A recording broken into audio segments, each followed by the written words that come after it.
kegiatan itu dilakukan nonton bareng. Jadi pesertanya tuh ya lebih dari 200 gitu. Sudah 5 kali angkatan, jumlahnya mungkin sekitar pesertanya kalau masjid ya yang mendaftar itu sekitar 1.200-an masjid gitu lah. 1.200 Iya, mungkin? dari Aceh sampai Papua.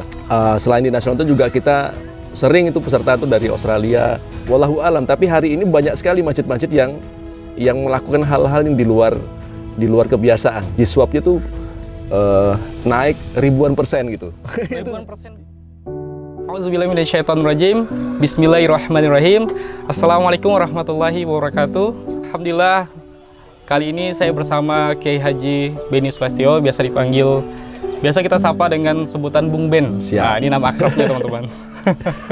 Nah, jadi kali ini Bung Ben kita akan bahas tentang Masjid Enterprise. Nah, sebelumnya saya mau tahu dong Bang, apa sih Masjid Enterprise ini? Ya, kalau Masjid Enterprise ini hanya sebuah lembaga pendidikan ya. Itu didirikan sekitar ya kurang lebih 2 tahun yang lalu karena permintaan dari Kiai Lukman. Ya. Pak Yai Lukman itu minta kami ya, waktu itu kita bikin namanya Stafsus, bahwa kita perlu mencoba menyampaikan tentang kemasjidan ini kepada masyarakat Nusantara, gitu. Nah itu kira-kira apa namanya permintaan dari Kiai Lukman. Maka kemudian kita bikinlah Masjid Enterprise ini, ya kan, untuk menyampaikan apa sih masjid itu, ya kan, sebagaimana yang sudah kita praktekkan di Masjid Kampung Jalan. Nah itu kira-kira. Masya Allah. Jadi Bung Ben, ngomong-ngomong tentang Masjid Enterprise, kenapa harus Masjid Enterprise? Ya, itu nama yang diberikan sama Ustadz Randy sebenarnya. Jadi Ustadz Randy itu waktu seiring dengan permintaan dari Kiai Lukman, Ustadz Randy itu main ke Masjid Kampung Jalan nih, Bang Sandang. Jadi beliau meminta, ayo dipercepatlah Munjalan itu bikin pelatihan kemasjidan gitu ya. Ya ayo, tapi Ustadz Randy harus ngajar. Ya mau gitu kan. Terus apa namanya? Udahlah Masjid Enterprise saja, siap. Nah, udah kayak gitu aja. Akhirnya dibikinlah Masjid Enterprise itu. Nggak ada pemikiran yang terlalu jelimet gitu, itu dari Ustadz Randy. Gitu. Ini Bung Ben, kalau ngomong-ngomong tentang Masjid Enterprise ini kan saya dengar banyak nih pengikutnya sekarang ini kan. Untuk progresnya itu seperti apa Bung Ben? Ya karena ini sifatnya dakwah ya, menyampaikan apa yang sudah dilakukan oleh Masjid Kampung Jalan. Jadi Masjid Enterprise sebenarnya ada 3 poin ya, 3 poin kegiatan. Yang pertama adalah kajian, kita sering mengkaji tentang hal-hal yang sifatnya kemasjidan. Kemudian yang kedua adalah pendidikan, ya. Yang terakhir itu publikasi, ya. Nah kalau misalnya yang untuk pengkajian itu ya kita sering mengkaji konteks kemasjidan itu di konteksnya di zamannya gitu ya. Karena kita hari ini sering kali susah untuk mencari referensi tentang kemasjidan. Nah, kita meneliti di mana perkembangan masyarakat Nusantara, hubungan masyarakat Nusantara dengan masjid ya. Kemudian hubungan antara perkembangan masyarakat dengan masjid, masjid dengan kesultanan, dengan komunitas sosial ya, itu kita pelajari, kita rumuskan. Nah, selama dia tidak bertentangan dengan Quran, tidak bertentangan dengan apa yang sudah juga dilakukan oleh Rasulullah di Madinah gitu kan, itu kita rumuskan menjadi sebuah pembelajaran gitu ya. Kalau pendidikannya kita ada 2 seminar nasional tuh mungkin lebih dari 20 kali ya.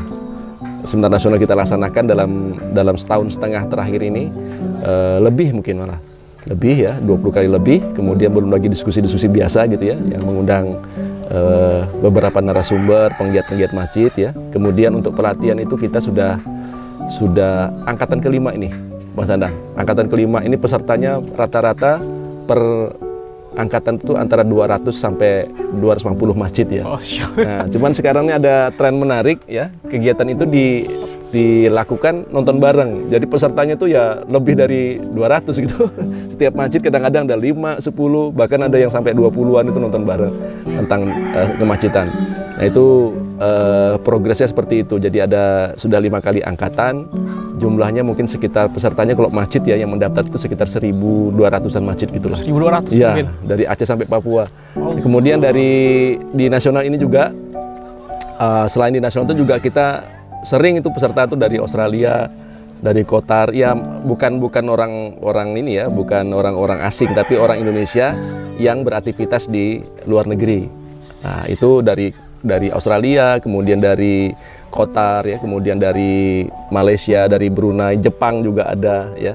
Nah, belakang ini ada juga yang memang bukan orang Indonesia, memang masjid di Malaysia gitu ikutan di pelatihan Masjid Enterprise. Nah, itulah progresnya Bang Sandang untuk pendidikan ya. Jadi ada seminar, ada pelatihan. Nah, kemudian publikasi ini sedang disusun. Kita sudah banyak sebenarnya tulisan-tulisan dari Ustadz Randy, Kos-Kos itu produktif sekali menulis. Ustadz Randy ya, kemudian ceramah-ceramah Kiai Lukman tentang kemacetan, kemudian hasil kajian teman-teman itu tinggal di packing saja. Ini belum kita keluarkan. Kalau nulis di sosial media itu sudah sering kita lakukan. Mungkin dikumpulkan lebih dari mungkin dari 150 sampai 200 artikel gitulah. Gitu. Selama setahun setengah ini ya. Itu baru saya aja, belum Ustadz Randy. Belum Bang Gun ya. Belum transkrip dari ceramah-ceramah Kiai Lukman gitu. Belum lagi tulisan-tulisan yang dari pelatihan pendidikan itu kan setiap pelatihan kan wajib coach itu bikin materi literasi ya, minimal PowerPoint ya. Kata kunci itu kok dijadikan buku ya, Masya Allah gitu. Banyak gitu. Ini banyak benar pesertanya ya Bung ya? Banyak, alhamdulillah. Nah ini saya mau nanya di Bung Ben, untuk dampak bagi pesertanya apa Bung? Saya wallahu alam, tapi karena kami nggak mendapatkan feedback. Tujuan kami hanya pendidikan saja Bang Sandang, menyampaikan tentang masjid yang sudah kita praktekkan, menyampaikan kepada peserta bagaimana praktek pengelolaan masjid di era Rasulullah gitu ya, menyampaikan juga hasil kajian bagaimana ulama-ulama di Indonesia ya itu mengelola masjidnya gitu kan, kita sampaikan saja dan mereka merasa itu adalah hal yang baru gitu ya. Nah kemudian dampaknya kalau misalnya kita coba lihat dampaknya, wallahu alam. Tapi hari ini banyak sekali masjid-masjid yang melakukan hal-hal yang di luar kebiasaan. Misalnya masjid makan-makan gitu ya. Sekarang sudah berserakan di mana-mana ya. Setiap sholat Jumat ya itu selalu ada sajian free, makan siang, bukan sekedar snack-snack saja, itu makan siang. Kemudian banyak sekali hari ini masjid-masjid yang lebih care dengan persoalan sosial gitu ya, bikin infak beras lah dibagikan ke para mustahik gitu ya. Kemudian dari sekian ribu itu mungkin ada sekitar seperempatnya itu yang sudah punya baitul mal, sudah ada kegiatan jiswab gitu Mas Sandang. Jadi mereka sudah punya baitul mal, jiswabnya tuh naik ribuan persen gitu. Ribuan persen gitu? Ya, banyak. Yang awalnya kan karena dia tahunya kan hanya kencelengan masjid ya, dari kota amal Jumat kan. Setelah belajar di Masjid Enterprise kita bilang, teman-teman harus bikin kencelengan raksasa, bikinlah baitul mal.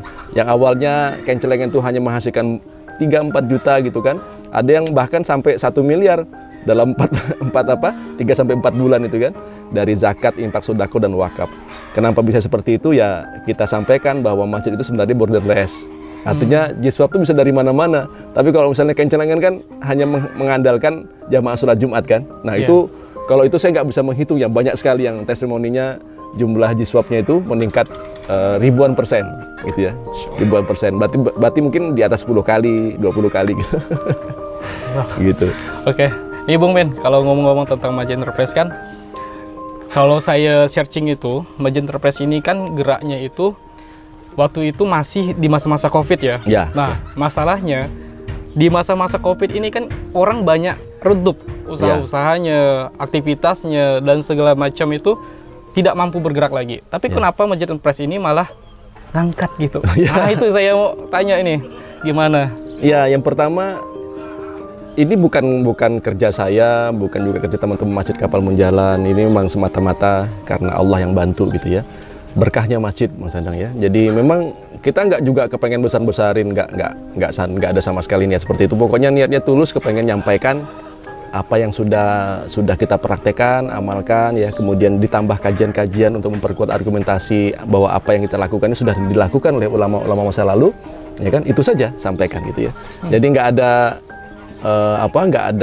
orientasi apapun ya. Seandainya saat itu pesertanya hanya 10 ya 10 kita selenggarakan, nggak ada masalah. Tapi ini bismillah ya, pesertanya nambah terus gitu. Itulah saya nah jadi memang bukan kita nggak pakai strategi macam-macam, nggak ya. Pokoknya ya minta doa sama Kiai Lukman kan, Pak Yai ini lagi gini-gini, pokoknya laporan terus ya, minta arahan tolong disampaikan ke masyarakat kita sudah ada ini, sudah ada rencana gini. Nah, Pak Kiai Lukman mungkin ya banyak beliau bantu ya untuk nyebarkan. Kayak Randy juga kan nulis segala macam. Ya itu ya teman-teman tuh Masya Allah tabarakallah nggak kita minta bergerak sendiri karena emang kita perlu masjid ini. Ya gitu.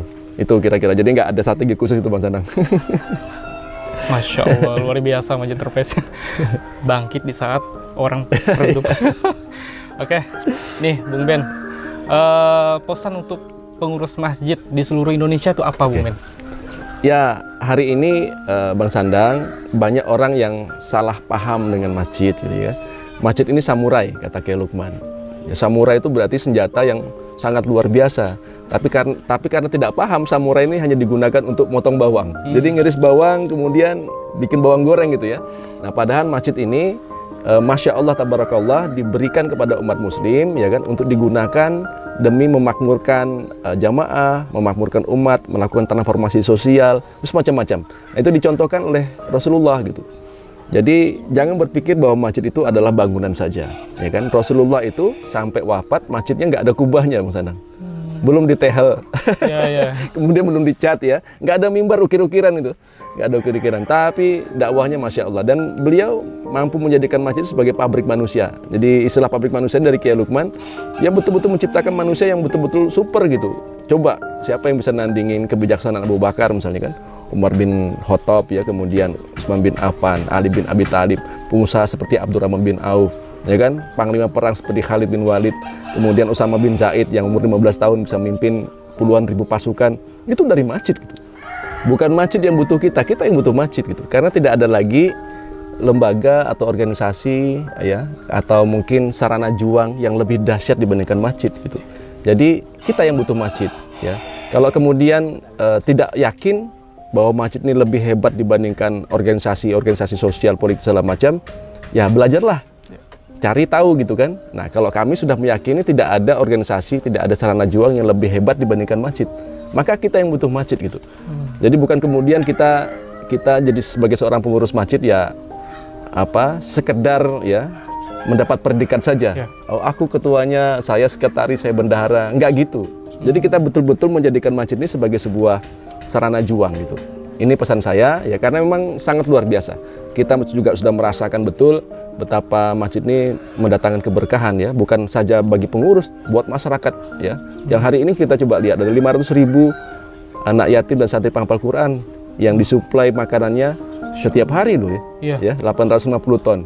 Nah, coba deh organisasi mana yang bisa? Bukan karena kita yang hebat, karena masjid itu yang luar biasa gitu. Kita bergerak dari masjid gitu. Jadi bukan kitanya yang hebat. Jadi masjid itu adalah masjid Allah. Di situ tuh bisa dikatakan semacam supermarket amal soleh lah ya.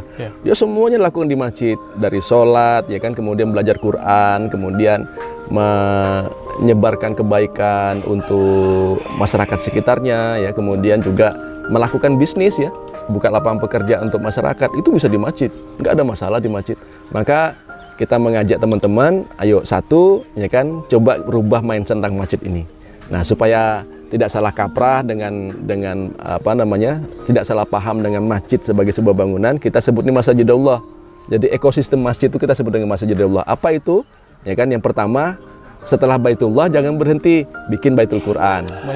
Jadi bait ini kan rumah ya, ada rumah Allah ya, teruskan bikin rumah Quran atau Baitul Quran. Udah selesai jangan berhenti. Ini masih banyak orang yang harus kita bantu. Bikinlah Baitul Mal, ya kan, rumah mal, ya kan. Ada zakat, infak sodakoh, ada 8 asnaf yang hari ini butuh bantuan, fakir, miskin, fisabilillah, gurimin dan segala macam, itu perlu kita bantu ya. Masjid harus ngambil peran di situ. Nah, kemudian Baitul Muamalah ya, kita nggak usah ngambil untung, nggak ada masalah. Yang penting anak-anak muda bisa cari kerja di masjid. Jadi apa-apa semuanya di masjid. Itu Masya Allah. Ya, mudah-mudahan dengan dua hal ini, back to masjid ya, kemudian berubah mindset tentang kemasjidan, insya Allah kita akan lebih baik lagi, dan masjid-masjid kita itu akan menjadi tempat sumber datangnya keberkahan. Gitu kira-kira. Kisah dari Bung ini sangat inspiratif sekali, Masya Allah, luar biasa. Semoga teman-teman di luar sana dapat mengambil hikmah dari yang dari Bung Ben sampaikan tadi. Masya Allah, luar biasa. Saya Iri, wassalamualaikum warahmatullahi wabarakatuh.